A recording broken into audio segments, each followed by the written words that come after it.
Welcome back to the Final Whistle podcast. From me to the face and your device, you know it's Javon, and I am your host today. We're back with another video, but we're here with something a little bit different. This is the debut of our new show, and this show is called the Sideline View, where we bring to you different perspectives from the biggest topics in Chelsea and around the world of football, and also from some of the games that us as Chelsea fan recently watched. But before we get into it, let me introduce my guest. I have Marshall from Casually CFC. Welcome, brother. Thank you. Thank you for having me. Ready to do this, man. Yeah, you know his work, very calm, very chill, very casual. But Hey. our other guest, we have someone that's 10 toes down as a Chelsea fan, ready to go to war for Chelsea, right? One of the biggest trolls on Twitter, right? No. Captain Clear Lake, Blue Co official. Big up, Robert. What up, man? What up? Yeah. All right, guys, how you doing? Oh, we're doing good, man. Chelsea winning ways again. We're in second place, even though we're sharing it. I don't care what anyone says, but I am feeling good, man. This is a good season so far. Maresca proving the doubters wrong. Yeah, man. I echo that exact sentiment, man. It's a wonderful season. It makes me want to go back to the bridge because that part season, the part of season. Yeah, I wasn't gonna waste my ticket money to go see that, man. I don't even waste memory space. Bro, PTSD. Every time someone says Pochettino, I'm like, I get the heebie-jeebies every time someone says Pochettino, bro. I can't do it. All right, boys, so let's get right into it. Firstly, let's look at our starting eleven from the Aston Villa game. I'm just going to share my screen here with that lineup. Let me get your guys' thoughts on the lineup. Yeah, so go ahead, Robert. Go ahead. Well, I think I don't think any of us expected to see this lineup, where all three midfielders were in the same starting lineup to start with. But Maresca has done this season tactically has surprised us with tweaks and adjustment that he's made. So I've gotten to the point where I don't doubt anymore. I just sit there and say, well, prove me. I'm sure there's a method to this. I'm sure there's a reason why you picked this. And I'm just gonna watch. I'm gonna just watch and see what you're trying to do, and and I'll enjoy it. I'm sure. But yeah, so far so good, man. I saw the lineup and I saw Caicedo inverting, and I was calm. I wasn't nervous. I wasn't calling for Gusto to come in. I was just it's Caicedo. It's gonna boss it up and good. Yep, Marshall. Yeah, I mean, it was definitely interesting to see it. It was a tactical tweak that I think Chelsea fans, at least me in the content creator space, we spoke about doing at some point to see if we can fit all three into the formation. There was a point in time where Enzo's form kind of dipped, so it was no longer like in question whether we should do it or not. It was just drop Enzo and bring on Lavia and Caicedo. This was an interesting game to do it. Villa in recent times haven't been in the best of forms, but they're still a formidable side. They're still a side you don't want to take lightly, that you will struggle to get 3 points off of if you're not, on your toes for that one. But it worked out with Caicedo at right back. And another thing to mention was that this was the first time all season where we saw Nani dropped and Neto in the side starting, and Jadon Sancho, which is something the fan base had called for multiple times this season. So good result, good lineup. I like that Enzo Maresca's approach to every game is different, and this was definitely different, and it worked out for the best. Do you guys think we found a solution that we could play in bigger games to give us more speed going in transition going forward and a bit more attacking threat? Because one of the things that stood out to me from an alternate perspective is, yes, Enzo started, but we could easily replace Enzo with another attacker, with someone like Nkunku, partnering with Felix, partnering with Palmer,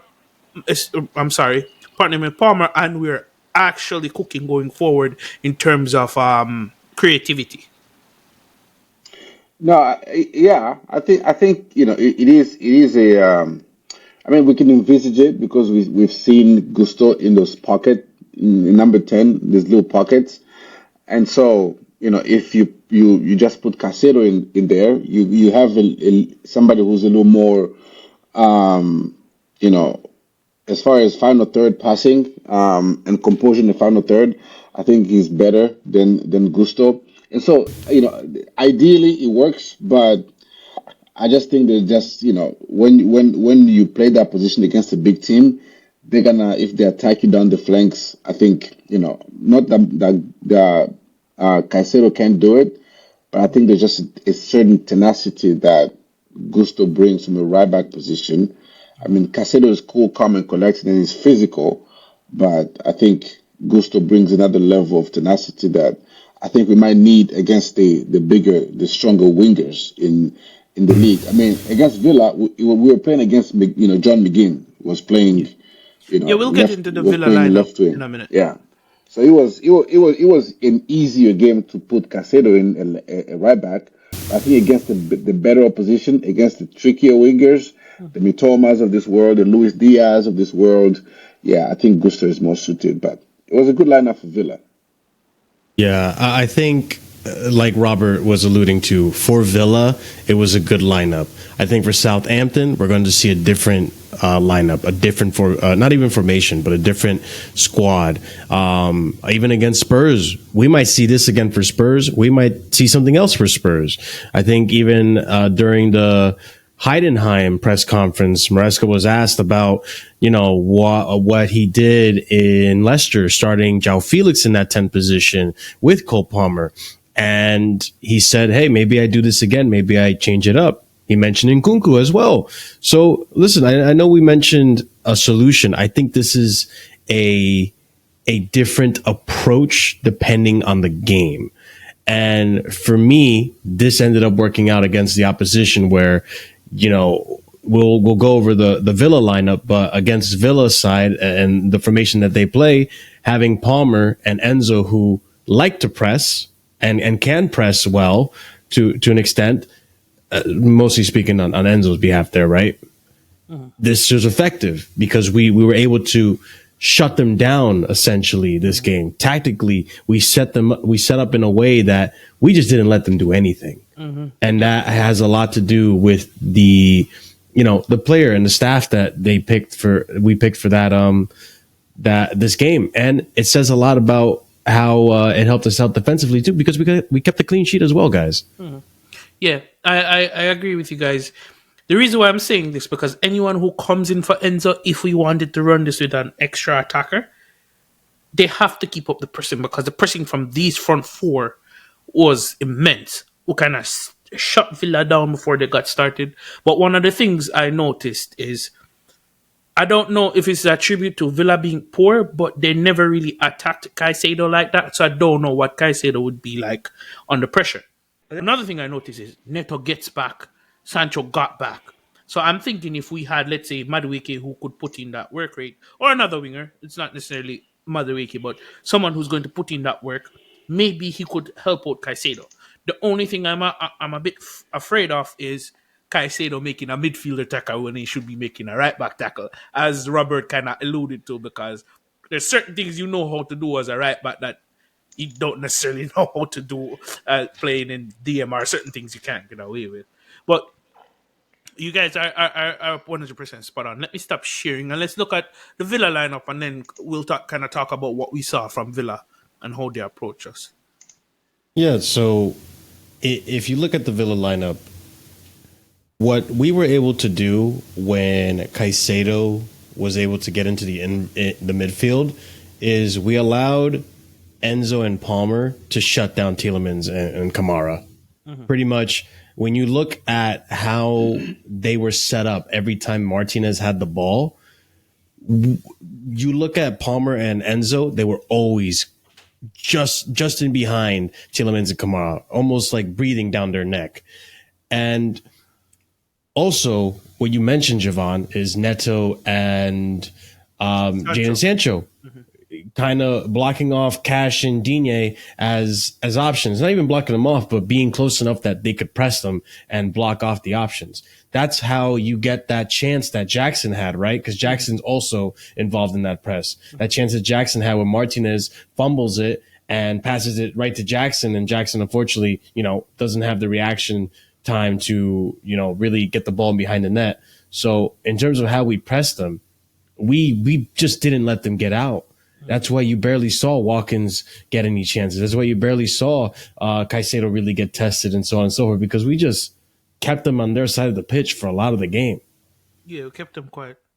Mm-hmm. Yeah, yeah, that's a good point, and I think you can tell how tactically versatile Moraska is, because if in some of the games we don't press every goalkeeper. Like Mhm. you can see in this particular game, I think it saw Martinez as kind of okay, let's unsettle him, let's make him a little bit nervous, Mm. and we closed the most of his passing to Pau Torres because he's the Mhm. best ball playing center back. And so Martinez's only option, he kept looking to Kwanzaa to try, and that's how Jackson got that intercepted that ball, because the option to Torres was closed, Mhm. and then we have Enzo pushed up and Lavia pushed up to Kamara and Tillerman, and there was no passing between the lines to the midfield, so we only allowed them to go to the right hand side. And as soon as we they went there, we knew Kwanzaa is not efficient on the ball or effective on the ball and all that. And so they had to, kick it long, and we recovered the ball quickly. And Mhm. so, and when they were trying to pass it out from the back, our press was very tenacious, very aggressive, and you can even see, like, I was impressed to see Cole Palmer actually calling people out to say, "Come on, let's go, let's step up." It's actually Sancho was trying to drop a little bit, and he was telling Sancho, "No, no, no, push up. We're gonna press him high." Which was so we suffocated them and didn't let them play. One bit we didn't let Tillerman or Kamara get the space in midfield, and we didn't let Rogers touch the ball at all. He Mhm. had he was man marked out the game by one of the Bro, center backs. bro, I'm gonna be honest. Until Marshall put up the starting 11, I didn't even know Roger started. That man was a We non-name, pocketed him so bro. much you didn't That know he started. bro, Yeah, bro. When you leave money in your wallet and when you're doing laundry, that's when you realize the money is there. That Yeah. would be Rogers for me, bro. I What didn't even happened to me see this today? man. I checked my pants when I put them yeah. on this morning, and I was like, Rogers, what you doing in there, bro? I Eh, forgot. The game. It's been almost 24 hours. Go home, bro. The game's over. Yeah, the game is over, and and that's it, that's not that's also like a testament to, like, it wasn't just Rogers. Like, McGinn barely saw any of the ball. I yeah, yeah, I didn't even know who played right wing yeah. until I put No, this lineup up.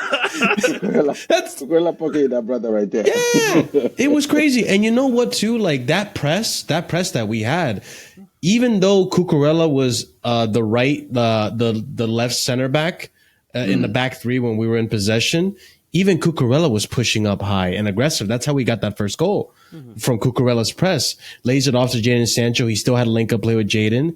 And because we pressed him so high and boxed him in, it allowed Cucurella to have the liberties while we still had Fofana Mhm. before the injury and Colwell in the back there, just to make sure they didn't get like off on a counter, which Villa, I don't think they have much of a counter attack, which I think Enzo Maresca took into consideration as well.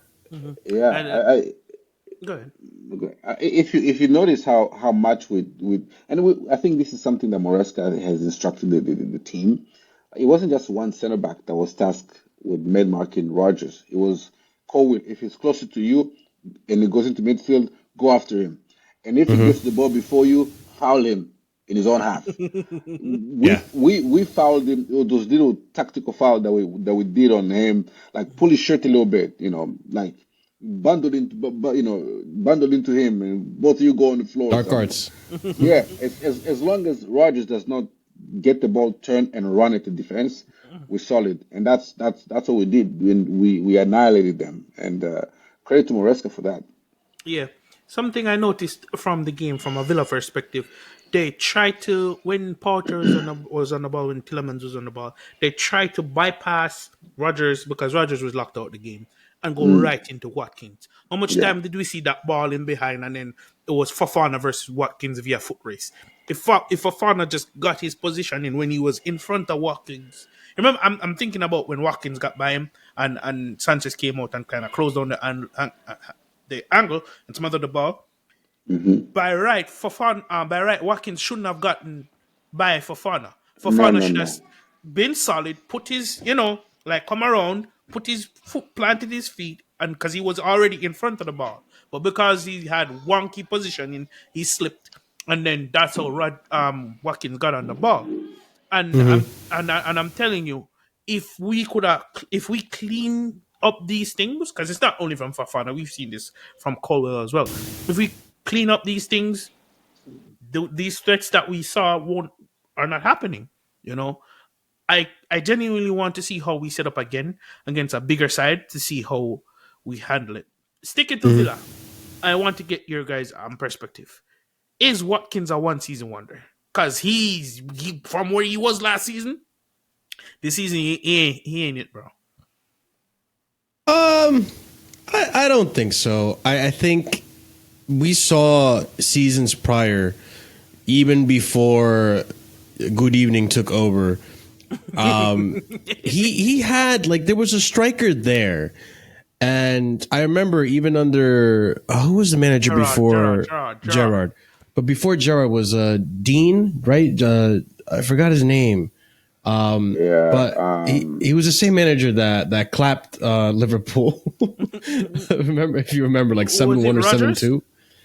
Wasn't it Rogers No, before it Gerard? I was don't remember. it was You guys know Dean who I'm talking something. about, though. Yeah, Yeah. he got Yeah. sacked and then went to coach to manager Norwich, I think. Yep. Yep. Yeah, Yep. yeah, yeah. Yeah, Dean Smith Dean was his Smith, name. thank Dean you. Smith, Yeah. So even under Dean Smith, like Watkins was like, what Jackson was last season, right? Like 15 goals, 12 goals, like nothing crazy, but he did get his run of goals. I think last season under Emery, under like a good manager, because Good let's structure at the time. good structure as well, good players, good recruitment, because that was early in the Villa project now versus where it is now, right? Hmm. I think, and under a world class manager, because let's put respect on Unai Emery, he is a top manager. Yeah, facts. He finally set up Watkins in a way where, like, okay, you'll be able to get more opportunities in goal. You'll be able to get more chances to score, and that's how we get Watkins last season. I think this season, it's maybe he got found out. Maybe he's being marked more. Maybe he's being taken more seriously, kind of how like Cole Palmer is being treated this season. And I think that's kind of held him back a little bit. Plus a little bit of a tactical tweaks as well. I think, listen, last season, we're talking about Diaby. We're talking about Bailey starting. There's a different team versus what we're seeing in front of us. Yeah, So go ahead, I, Robert. I think they lack the creativity. I think the as good as Tillman is, he ain't no Douglas Luiz. I think losing Douglas Luiz and they had you said it, Bailey and Yeah, Diaby. Yeah, Diaby as Bailey's the still there. He's just falling off a clip form wise. yeah, and so now they rely more, the creativity is more relied upon, coming to the middle, like Rogers picking up the ball and driving with it. Yeah. And before it was, Douglas Luiz picking up the ball, McGinn just, running everywhere, being a pest. You got Diaby and Leon Bailey, and you had what was it, Zaniolo that was there last It's season as Zaniolo. well. Yeah, Oh, Zaniolo. true. Nicolas Yeah. Zaniolo. True. Yeah, so They had more creativity last season. exactly. So there was more creativity, and so all Watkins had to do is finish mostly. But now you have he's responsible. Like if Rogers does not provide, he's absolutely like Yeah, that's like the is outlet. Yeah, we that's see the what he outlet. does. Because, like, Yeah, let's be honest, like, you're seeing here McGinn and Jaden. They're not, I don't think they're yeah. like the level of wingers like a Bailey or, or a Diaby or, players that can really attack on the wings or create for you like a Rogers can. Rogers is clearly the creative outlet in this formation. Yeah. Yeah, yeah, and all right. So that's what we saw from Aston Villa. And before we close out the segment, did you guys see anything else that you guys wanted to bring up from both Chelsea and Aston Villa perspective? I think for this one, and you pointed it out too, like the ball's over the top too. I think what we were able to do in this game is reduce Villa to one way of playing. And for us, especially with our defense, I think we benefit from just being able to focus on one thing to prevent versus like multiple outlets, Yeah. right? How we see like Fofana could be spastic sometimes, even Robert Sanchez, this season so far we've seen the errors, right? But even Robert Sanchez in this game, he knew the assignment. And man, even like even when that ball came over the top, if you guys remember, he had that header outside the box. He just hands on the side and just goes for it. But he even understood, like, okay, they're gonna do over the top. All I have to do is make sure it doesn't, I boot it back out. Yeah. No, I think that I think the main thing is, and we're gonna see this a lot more. And Emery tried it, but isolating a center back 1v1 against very dynamic attackers, like I know Fofana didn't get Watkin didn't get the best of Fofana bar that one time. But it is, and you can see also Philogene was trying, but Cucurella is so dynamic that he was coming back quickly to prevent Kowe from going 1v1 against Philogene. And so those isolating point, which give Unai Emery credit, he said, well, I can't go through the middle, I can't pass out from the back, so I'm just gonna have to go wide and Philogene, and I think they went back into kind of a 4-4-2, and Philogene and Watkins were splitting our center backs. We were marking man to man, so just like it was isolating 1v1 most of the time. But credit to our defense, especially Cucurella, and Fofana did quite well after that. But yeah, it's something to watch moving forward. Okay. Cool. You can stop sharing your screen now. All right, staying on the striker topic. Nicolas Jackson. I said I wanted you to rise in my preview, and you rose, brother. What a finish. What a top-class, world-class finish. I'm 2 games in a row, man. 2 games in a row, really good finishes. I'm actually happy. I was one of the ones who said we needed a better striker, who we needed a minimum a striker to compete post Jackson, because I saw what Jackson could bring us last season, and I didn't necessarily want to lose the link-up play. Most of all, the link-up play, because I genuinely believe when you have a player that can take 1, 2, 3, even 4 players out the game and lay off a passes to one of your teammates to create a better opportunity for them, you have to do what you can to, improve on that player. And finishing with a good coach, you can improve how you finish. I say that, but immediately, for some reason, I'm thinking about Timo Werner. But we move. What do you guys think about the striker situation? I think it's hard to say right now that there is a striker out in the market that could clearly replace Nicolas Jackson. Like, even right now, there are some Chelsea fans out there telling you, like, I wouldn't even take Erling Haaland. And to a certain extent, on form right now, I almost right now on form. Robert, listen, hey, don't look at me like that, bro. you know what I'm trying to say, okay? On form, right now, I almost rather Jackson than what Haaland is doing, because you look at the way Haaland plays versus how Jackson plays. In that game, like we just demonstrated against Villa, Jackson had a role to play with disrupting the center backs, the link-up play, the dribbling. There's so much to his game that he's not just the gunner up top to just score you goals. He's also the one that's going to create for you. He's also the one that's going to give you assists. He's also the one that's going to pull out the center back in plays to create options for the wingers and all that. And right now, there's no profile of striker in the world that I can think of off the top of my head. You guys could correct me if I'm wrong, that really does that as well as he does. And the conversation now went from, we need a striker that, can, Some people were saying compete with Jackson. Other people were saying we need an out and out like good Number one. striker, a clinical Middle nine, striker, a yeah. number one. To now, people are saying now we need a different profile, someone that can give us more aerial threat or something, just for different tactics and stuff. So now the Yeah. goalpost has shifted to a different conversation with Jackson. And listen, Robert, I'm sure you agreed with me. I'm sure you agree with me, Javon, with this. Last season, I was patient with Jackson. I know he was frustrating, but you could see the potential in the player. You could see what he could provide. And we, as Chelsea fans, we have seen multiple strikers come into this team and be unable to provide the GNA that Jackson provided in his first full professional season last season, which people As like a to leave striker. out. His first full professional season as a striker, because he played at left wing over in, it was at Villarreal, I think. Yeah, Yeah. Villarreal.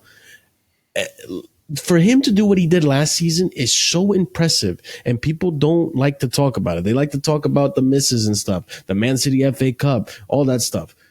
Let's talk about everything else in his game that he also has in his locker. We had a Timo Werner who was second fiddle to Lewandowski before he came to Chelsea flop. We had Fernando Torres, who was here to compete with Didier Drogba, flop for 2 seasons until he finally picked it up towards the end, maybe redeemed himself a little bit, we could say, right? Like, we went through so many strikers, Morata, so on and so forth. For us Morata, to, Morata, as Chelsea fans, for us as Chelsea fans to sit here and say, Jackson, you're not good enough. Listen, bro, I'm just grateful that we have a striker that finally could get more than 10 goals in the Premier League season alone. Yeah, he's on eighth already right now, isn't it? Um, Yeah. yeah, Yeah. but He's so already more than halfway.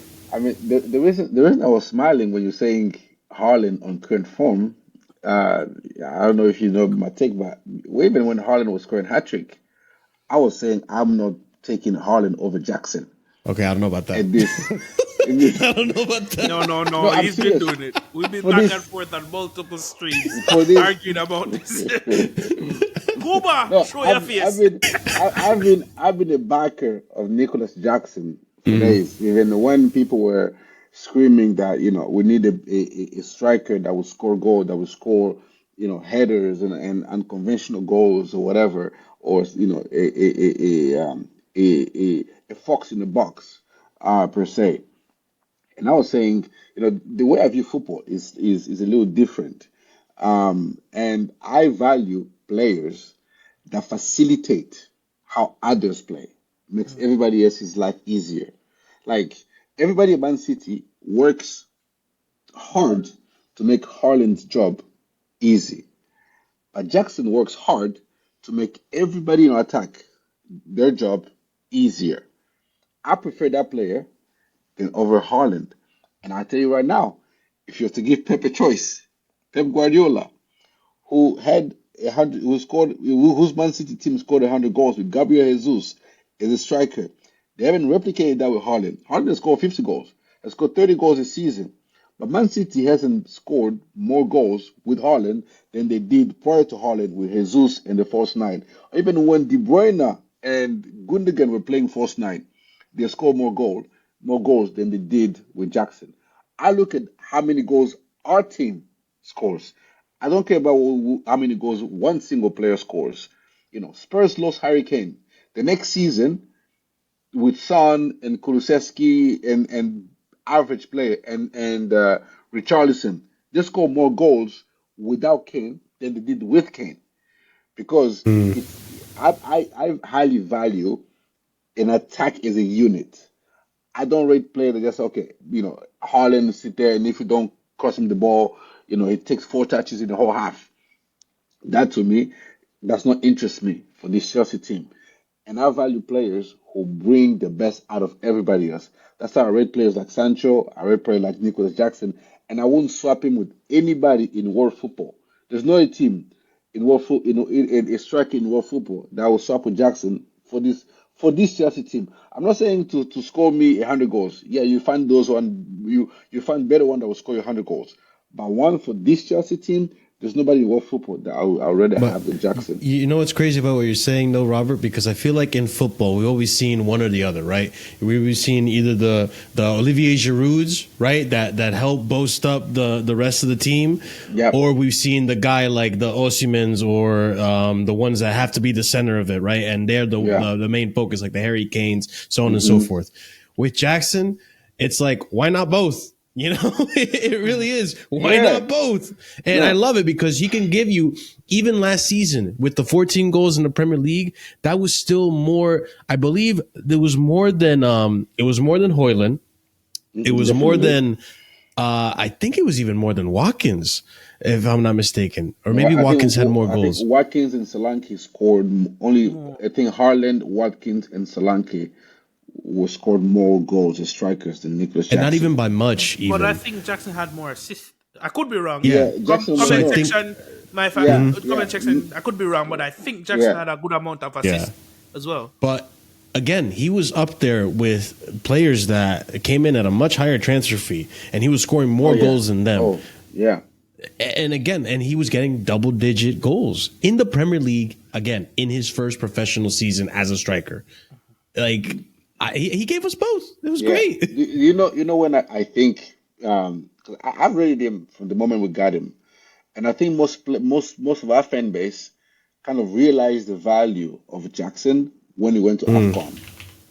And when he came back, oh my God! And we were like, oh my God, we didn't know what we had until we didn't have it for a few weeks, and you realize how much Jackson brings to the team. And we were starving. We went to Liverpool and they whooped us 4-0 and it's 4-1 or whatever the case may be.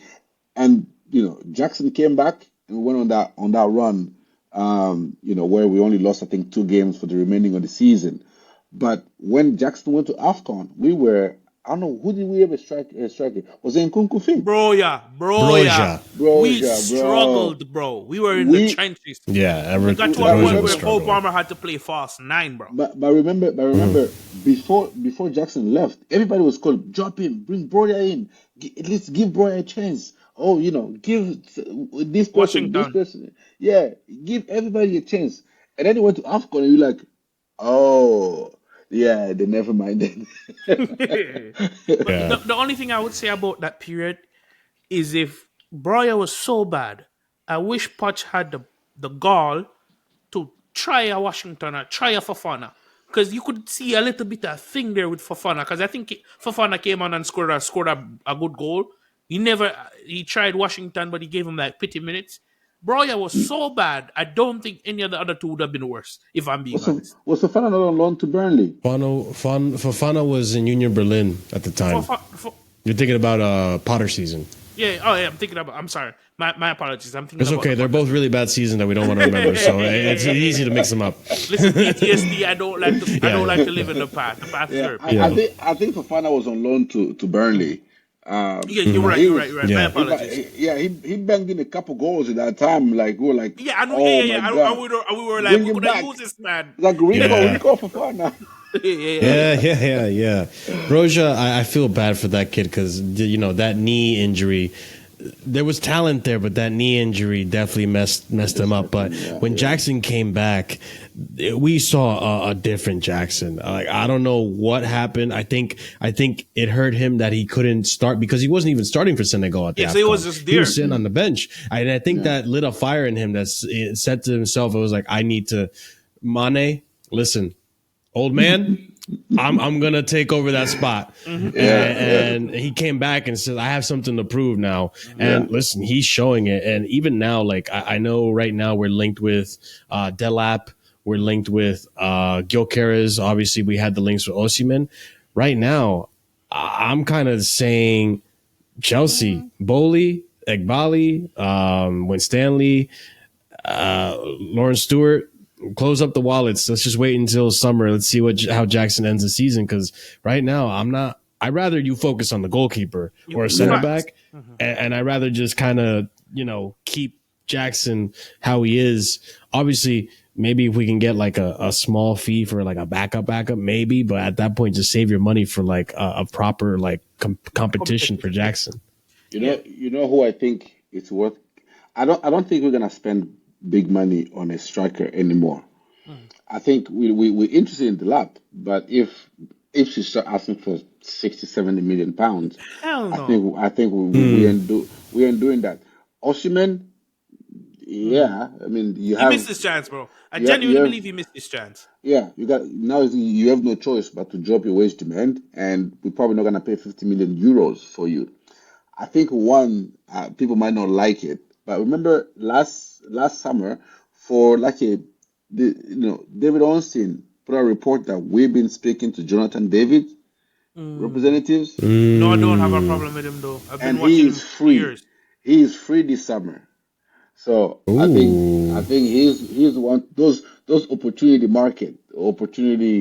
transfers that we like so much. I think Jonathan David, who wouldn't have a problem being playing second fiddle to Jackson, I think he's gonna be an interesting option to see. And anybody that might be cheap as well. Also we didn't know about Samu until we learned about Samu. So Yeah, Samu there was might be another Samu yeah, somewhere man. that is scouting right now that Man, we don't know about. So Eh, let's just eh, wait and I'm never And see. doubting the Scots again. yeah, yeah, and you know what? That reminds me.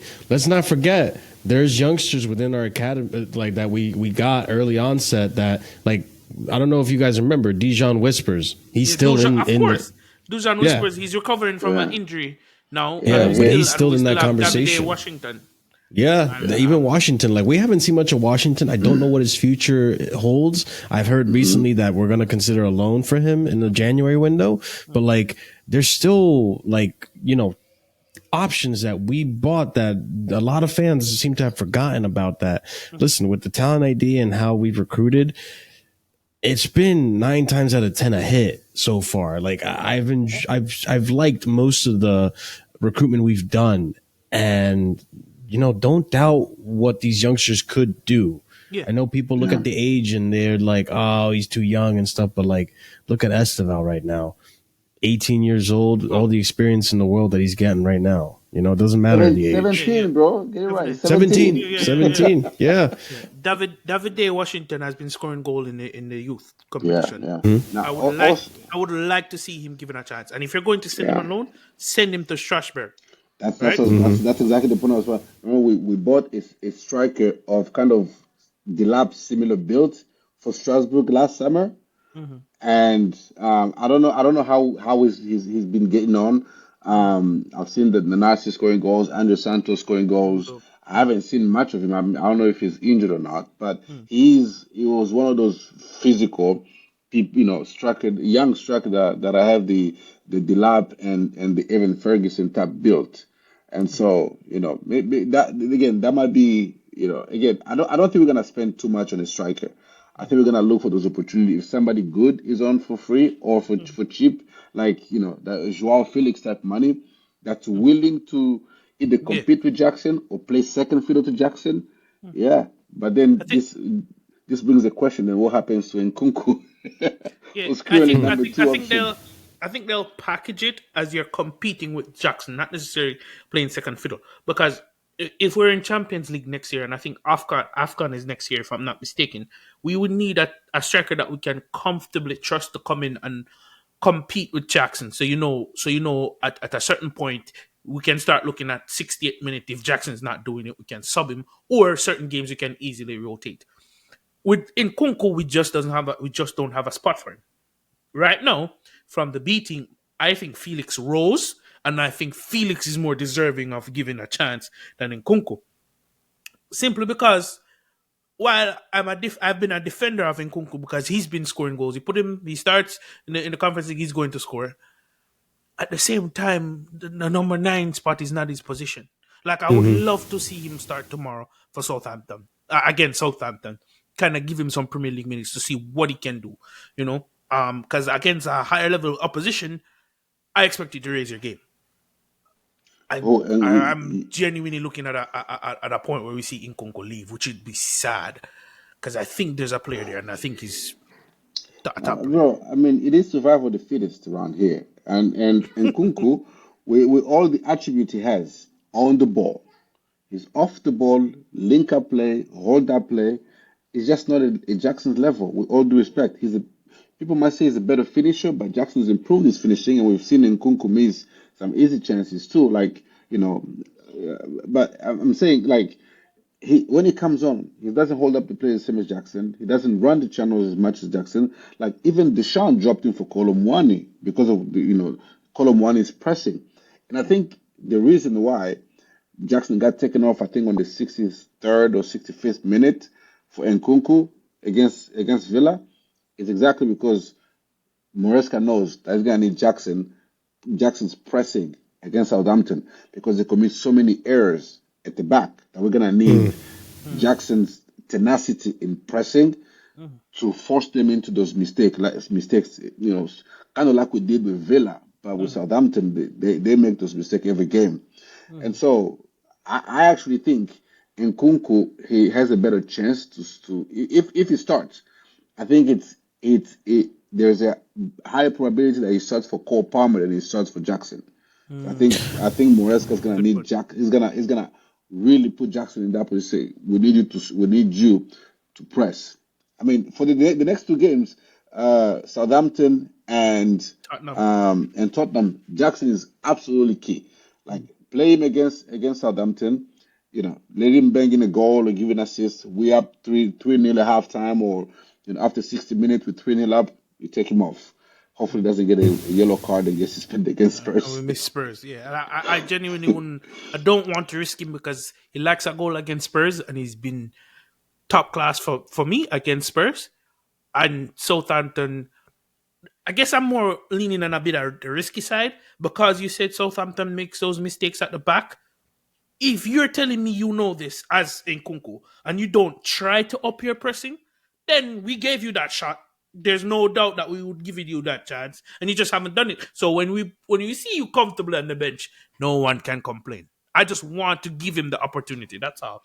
But I, I think I think there's I'm gonna three paths I'm gonna put out there for you guys. You guys choose which path you want to go down, or you could choose a completely different path, which is the fourth path. yeah, But for me, there's three things here. One, I think Enzo Maresca. I don't think it's very much like what Javon is saying about form. I think Maresca actually has a plan for Nkunku, and I think that was revealed when in the Heidenheim press conference. And I keep referring to this because that was a really big press conference, in my opinion, in terms of the information we got from it. He said, Nkunku, I know he likes to play as a 10, and I know that's his preferred position. So he himself knows Nkunku is better as a 10. But he has Palmer. So that's a bit of a headache for him. So I think there is a plan for him. It depends on the game. So his time will come. The second thing is, I also think for Jackson, this is his Drogba when Shevchenko came in moment. You're talking about a striker or a player who is of top class, near world class level. If you guys remember the conversation we were having about Nkunku prior to Chelsea, was that this guy is potentially going to be our best player, world class player. Eventually, Cole Palmer came by and he took that pedestal by storm. yeah. But we were having conversations about Nkunku potentially being a world class player, and I think Jackson is using that as motivation to say, no, I am the guy. And listen, let's not pretend that even in the B team, the cup team, Nkunku is still giving us goals. He's our top goal scorer technically right now. He's 11 goals or 12 goals right now. He's still giving us goal. But Jackson's been so good at everything else that he's keeping him out of the team. So Nkunku is still giving us something. Yeah. But Jackson's just been so good. And the third thing I was going to say is I don't remember. Too many paths, bro. I got lost. I got lost in the sauce. No, but I think even in the B team, you'll notice that sometimes when we need pressing, Moresca starts Gil up top. Yeah. Even with Nkunku in the team, because just in Gil's pressing and tenacity up top, because Moresca considered the striker as the press trigger for this team. And so I think if Nkunku wants to dislodge Jackson, he's going to need to improve that side of his game, his hold-up play. And if he wants to play in that 10, good luck, because Cole Palmer is there. You're gonna have to be better, as good, if not better than Cole Palmer, to dislodge Which Cole Palmer. which takes me back to the formation. You swap out Nkunku for Enzo, problem solved. But we're moving on here. That extra attacker, But my delusion and madness aside, moving on. Final topic before we wrap up. Reece James. I've never spoken on it publicly. New show, so let's address it. Reece James. What we saying, boys? We giving up?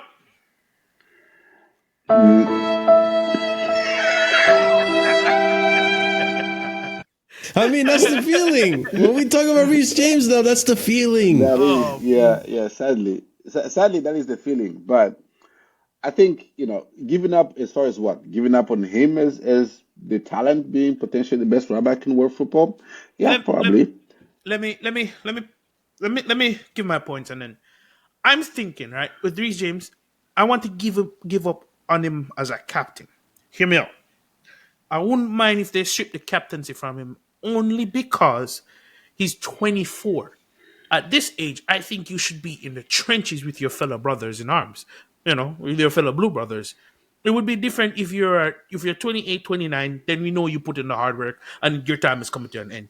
You should be entering on the precipice of entering the prime of your career as a captain, learn a little bit of learning on the job, but building that connection while being in the trenches, which is being on the pitch. You can't do that, right? So it's different to hear someone barking from the sidelines versus seeing them put in the work. Which takes me back to the game that he saved us in. I think it was Newcastle. We got a few clearances off the line, and I'm like, Yeah. yes, this is the level of captaincy that this team needs. But you're not there. So instead of giving him all these extra duties as captain, I say strip him and let him focus solely on his fitness. And then, if we're going to focus on his fitness, what do we do in the right back situation? Because I'm going to call a spade a spade. Malagusto is somewhat injury prone. This is where arguments for Achempong comes in, and this is where what do we do with these teams? But I'll let you guys have the floor. No, I mean, it's this is a you got to send the type of player that you're dealing with. This is a player that's I don't want to say emotionally fragile, but he gets down very much. Obviously he keeps on his own very well. Moresca has said that he's challenged him to be more of a captain. Be more vocal and be more because he likes to keep to himself very much.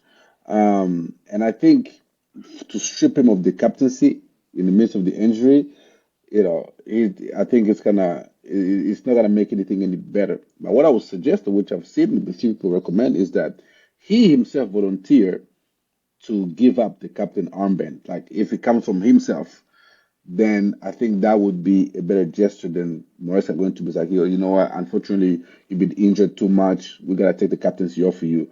I think that for the type of person that Reece is, I don't think that would be very productive for him. If this was, I don't know, somebody that's like, if this is a Cole Palmer, who like mentally just doesn't care really. He's just, just want to play football, whatever the Just case may that be. chill guy.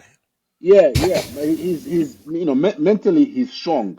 Mhm. Unfortunately, I just don't think that's Reece James's forte, and so I think taking it out of him by force, I think that's not gonna be more. But I hear the shout that he should focus more on his recovery, on his fitness, than the captain duties. But I think it's better if he gives it up himself than the club stripping it from him. Yeah.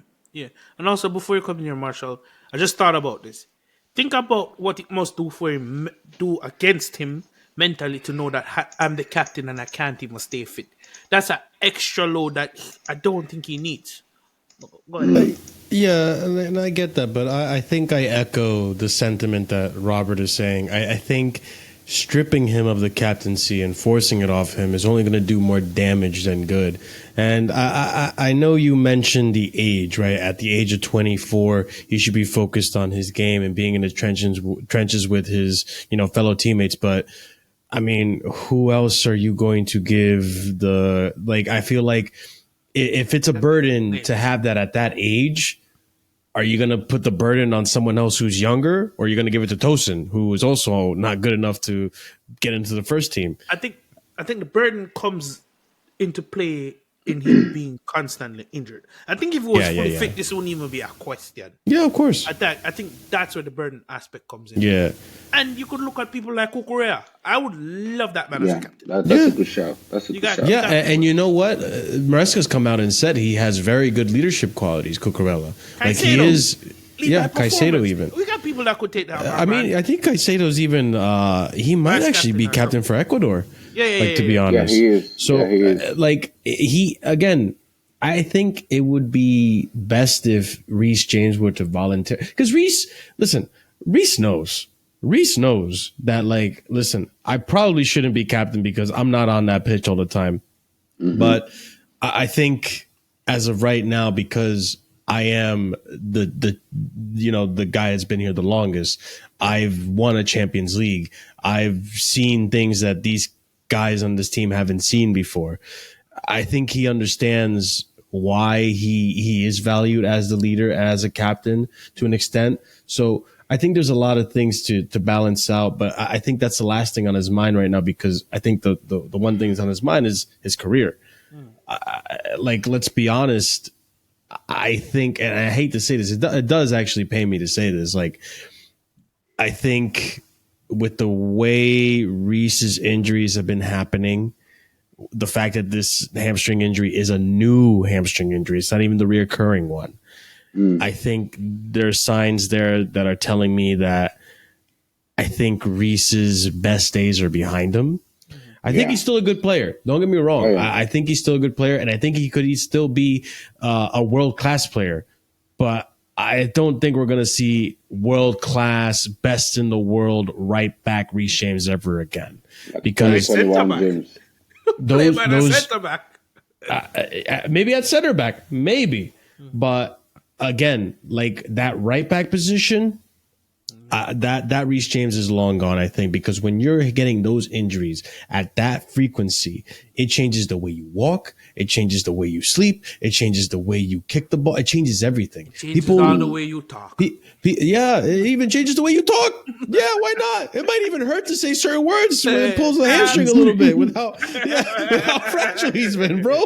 I'm just saying. So with Reece, it's these injuries are life changing, and I feel like a lot of people that watch football, a lot of people out there never done a physical sport. They don't know what an injury is like and how it can change you. Like all of us here, I'm sure have done a sport or some activity or broken a bone at some point. I tore my hamstring.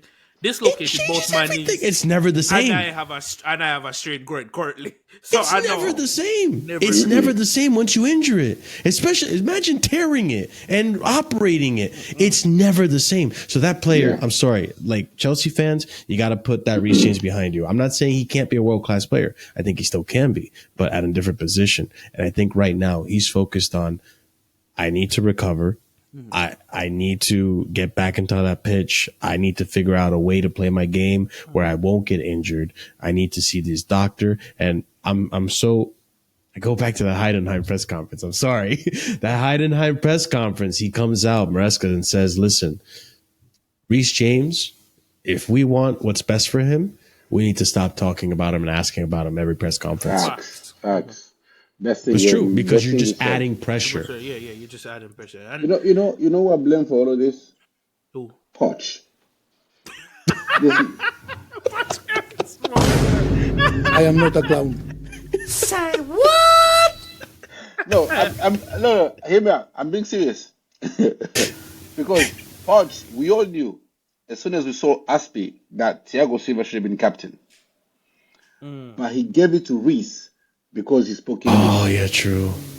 That's the only reason. Not because he was the better leader, not because there was any other leader on the team. He gave it to Reece because he spoke English. The vice captain was Chilwell because he spoke English. And when they both were available, it was Conor Gallagher because he spoke English. Poch. And here we are. You are. And so stripping him. I am not a clown. He's a terrorist to football. That man is a terrorist to football. So if we had given it to Thiago Silva, we would have realized at the end of the season that Reece is too injury prone. Let's say, Moresca would have come in and would have Yeah, picked yeah. a It would different have been a easier different to, captain. yeah, Yeah, to get another yeah, captain. because he would have But the consulted players Thiago knew Silva. because you guys remember like there was multiple times where Reece just gave it to Thiago Silva. Yeah. So Yeah, Players like he would knew. leave. Yeah. Even and Chilwell would come on, and Thiago Silva wouldn't give him the armband. Like he yeah, wouldn't go take the armband off Thiago Silva. And so we all knew he. We were all surprised when he gave it to Reece because all of us were like, it's obviously gonna be Thiago Silva. Like who else is gonna be captain? And then he says, I gave it to Reece James because he speaks English fluently, and I want him to communicate better with the referees. you know what? And I'm like, bro. This is pissing me off. I'm just thinking about it, bro. This is pissing me off. We're gonna end it. We're gonna end it here, and we'll have more discussions because, like I said, this is a new show, and Yeah, yeah. we're working it, guys. Anything else from the world of football? Let's take a step outside the Chelsea bubble before we close out. Anything outside the world of football you want to mention? Remember, this is the Final Whistle podcast. So while we are Chelsea fans, is anything noteworthy you want to mention before we close that? Now is the time. Liverpool, you are the best team in the world right now. You have to hold on to that pressure. Hold that pressure. Yes. Hold that. Mbappe, stop playing like a scrub. You are Yo. better than this. Oh Robert. my God. I still don't believe in Liverpool. Wow. Hold on. Say what? You Shut me don't down right there. believe in Liverpool. I just think they've been the luckiest team for the first few games of the season. We're You know not what, going though? to tackle that. We're not going to. I'm not touching that. We don't have enough time. I'm not touching that. We will continue this next week. What? One last thing. A couple last things in the world of football. Momosh, keep playing, brother. We see you. And why did it slip me? It didn't slip. Barcelona. The highline looks like it's being found out. And yep, McTominay. Manchester United are scrub. And Amarim. We saw that 4-0 win. Still not convinced. Thank you, PSG guys. not looking. Hey, not Amarin, do us looking a good. favor. Yeah. Wednesday, Amarin, do us a favor. Yep. Oh, and let me get the scorelines for tomorrow's match. Prediction scorelines. For Southampton, Yeah. 4-0 Chelsea. 3-0 Chelsea because we need that goal difference to go up over Arsenal, even if Arsenal win. 4-1 Chelsea. We concede. Or you Anyways, think the scoring even without Tyler dribblings and all the best attackers? 4-1 Chelsea. 4-1 Chelsea. 4-1 Chelsea. Thank you guys for joining us on the Final Whistle podcast. It's been a pleasure. Marshall, let them know where they can find you. Yeah, for sure. Obviously, great first show. Look forward to more of them. You guys make sure to stick around, subscribe, like, all the fun stuff. Leave a comment. Let us know your thoughts down below. Let us know what you want us to discuss the next show as well. And your thoughts on the world of football as well. But you can find me over on Casually FC twice a week doing live streams there, going over the Chelsea matches, Chelsea news, all the fun stuff. Nice little fun hub for Chelsea fans over there. But I'll be here once a week talking Chelsea with Javon and Robert as well. Yeah, man. Robert, let them know what to find you. When I look at the camera.